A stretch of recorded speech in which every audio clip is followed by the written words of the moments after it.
Assalamualaikum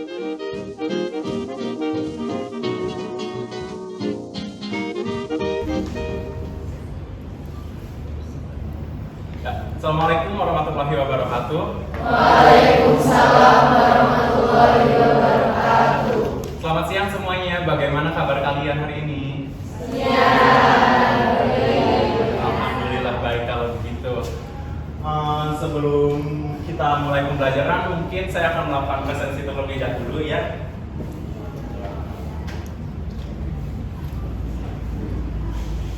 Untuk Surya Nugraha, Andini Wulanpe, Johandi Felix. Berarti semuanya hadir ya hari ini? Alhamdulillah. Jadi pada hari ini kita bisa berkumpul semua di ruangan ini untuk belajar tentang akuntansi. Ada yang tahu hari ini kita mau belajar apa? Hari ini kita akan mempelajari tentang persamaan dasar akuntansi. Pada minggu sebelumnya kalian telah mempelajari tentang pengenalan akuntansi, seperti apa itu pengertian akuntansi, jenis-jenis akun akuntansi. Begitu pula tentang siklus akuntansi juga setelah sekilas dijabarkan pada pertemuan minggu lalu pada saat pengenalan mengenai akuntansi. Lalu pada pertemuan hari ini kita akan melanjutkan ke materi selanjutnya, yaitu persamaan dasar akuntansi. Ada yang pernah dengar tentang persamaan dasar akuntansi sebelumnya? Tak apa, mari kita belajar hari ini tentang persamaan dasar akuntansi. Persamaan dasar akuntansi. Persamaan dasar akuntansi adalah konsep paling dasar, yaitu konsep fundamental. Ya, jadi konsep ini sangatlah penting yang menjadi landasan dalam keseluruhan akuntansi. Ya, banyak definisi yang menjelaskan tentang persamaan dasar akuntansi. Para ahli banyak mendefinisikan persamaan dasar akuntansi dalam buku akuntansi yang mungkin kalian miliki. Jadi, tapi kesimpulannya kita bisa simpulkan bahwa asalnya adalah persamaan dasar akuntansi adalah sistematika pencatatan yang menggambarkan hubungan antara akun aktiva dan akun pasiva. Pada persamaan dasar akuntansi ini juga kita mengenal yang namanya prinsip keseimbangan atau balance principle, yaitu keseimbangan antara jumlah aktiva setara dengan jumlah pasiva. Lalu akun aktiva dan akun pasiva apa saja yang ada dalam persamaan dasar akuntansi ini?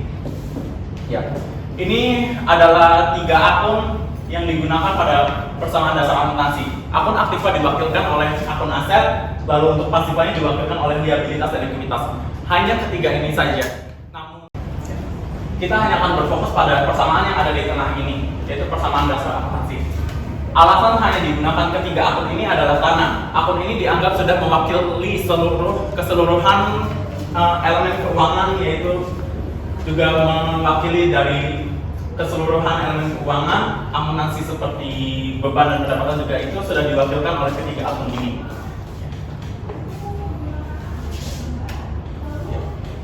Mungkin itu penjelasan untuk persamaan dasar akuntansi, pengenalan mengenai persamaan dasar akuntansi. Untuk lebih lanjutnya, apakah sampai saat ini ada yang ingin ditanyakan dari kalian? Ya, kalau tidak ada, maka kita lanjutkan ke bagaimana transaksi keuangan mempengaruhi ketiga akun tersebut. Kita mengingat kembali pada pertemuan sebelumnya mengenai posisi saldo awal, saldo normal setiap akun. Seperti untuk akun aktiva itu pada saat terjadi penjumlahan kita ditaruh di sisi kiri debit, dan pada saat terjadi pengurangan kita taruh di sisi kanan kredit. Lalu untuk akun-akun pasiva itu kita sebaliknya, kita taruh pada saat terjadi penambahan di sisi kanan kredit, pada saat terjadi pengurangan kita taruh di sisi kiri debit. Ini mengingat kembali, saya yakin kalian masih mengingat tentang posisi normal setiap saldo akun. Oleh karena itu kita langsung ke bagaimana contoh soal transaksi mempengaruhi persamaan dasar akuntansi. Di sini terdapat contoh soal 7 Juni, Laundry Baskoro membeli sebuah peralatan secara tunai dengan harga 2.750.000. Namun kali ini saya ingin mengajak kalian pertama-tama untuk mengidentifikasi dulu transaksi ini. Akun apa saja dari tadi, format yang tadi disertakan itu yang terpengaruh dari transaksi ini. seperti kita tahu di sini membeli sebuah peralatan secara tunai. Berarti peralatannya, nilai peralatan dalam akunnya itu bertambah atau berkurang? Karena secara tunai berarti apa yang berkurang nih sekarang? Senilai berapa? 750. Ini adalah pencatatannya. Pada kolom kas untuk membedakan bahwa terjadi pengurangan, kita gunakan nominal tersebut kita taruh dalam tanda kurung. Lalu sebagai penanda bahwa kas telah digunakan atau berkurang untuk membeli peralatan secara tunai. Lalu juga di sini peralatan bertambah karena membeli peralatannya bertambah senilai 2.750. Untuk keterangannya bisa pembelian peralatan tunai di sini. Lalu di sini di bawah itu terdapat saldo sementara atau saldo sementara yang digunakan untuk memvisualisasikan saldo yang sesuai setelah adanya transaksi tersebut. Di sini karena pada saat awal 1 Juni itu terdapat kas 5 juta, namun setelah terjadi pembelian peralatan secara tunai, maka hasil sekarang adalah 5 juta dikurangi 2.750. Hasilnya adalah 2.250. Perlengkapannya masih sama karena setelah transaksi 7 Juni tidak ada perubahan apapun terhadap akun lengkapan. Lalu untuk peralatan yang karena bertambah di 2.750 yang awalnya pada 1 Juni peralatan hanya senilai 2.500 ditambah 2.750, kita tulis di bawah ini di saldo sementara ini 5.250. Modal juga tidak ada penambahan. Ini adalah ya bagaimana menentukan saldo sementaranya. Lalu untuk ada contoh soal transaksi selanjutnya, yaitu ini. Namun kali ini saya ingin kalian yang menjawabnya. Jadi pada tanggal 15 Juni, Laundry Baskoro menerima pendapatan sebesar 1.500.000. Kira-kira apa saja akun yang terpengaruh dan bagaimana pencatatannya dalam persamaan dasar akuntansi? Ada yang bisa menjawab? Saya Pak. Iya. Silakan Mas siapa? Mas Fadli. Iya, Mas Fadli silakan menjawab bagaimana analisis identifikasi dari transaksi ini. Mempengaruhi akun apa saja Mas Fadli?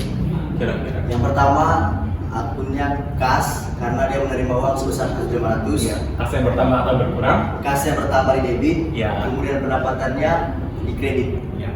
Iya. Pada akun kas terjadi penambahan 1.500.000, lalu karena dalam persamaan dasar akuntansi tidak ada kolom akun pendapatan, kita alihkan untuk menyeimbangkan antara jumlah aktif dan kas banyak, kita jumlahkan. Berarti dalam penambahan kas tersebut juga modal Tuan Baskoro juga bertambah karena akibat menerima pendapatan kas tersebut. Sehingga masing-masing dari saldo akun kas dan modal Tuan Baskoro itu bertambah 1.500.000, saldo sementaranya di akhir itu sekarang adalah setelah awal sebelumnya saldo kas itu 2.250.000, sekarang saldonya karena terjadi penambahan sejumlah 1.500.000, sekarang saldo sementara itu 3.750.000. Juga untuk modal Tuan Baskoronya yang sebelumnya 8.700.000, akibat terjadi penambahan 1.500.000, sekarang bertambah menjadi 10.200.000. Ya. Terima kasih Mas Fahri atas jawabannya. Untuk itu.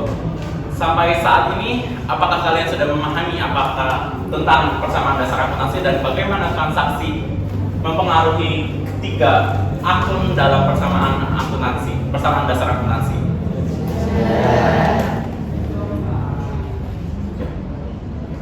Jika kalian sudah memahaminya, di slide selanjutnya terdapat QR code yang akan mengarahkan kalian jika kalian scan di device kalian masing-masing. Namun sebelum kalian mengaksesnya masing-masing, daripada mengerjakannya sendiri, karena di QR code ini terdapat quiz yang akan digunakan untuk menilai mengevaluasi pemahaman kalian tentang persamaan dasar akuntansi, saya minta untuk kalian membuat kelompok minimal 5 orang untuk mengerjakannya bersama-sama.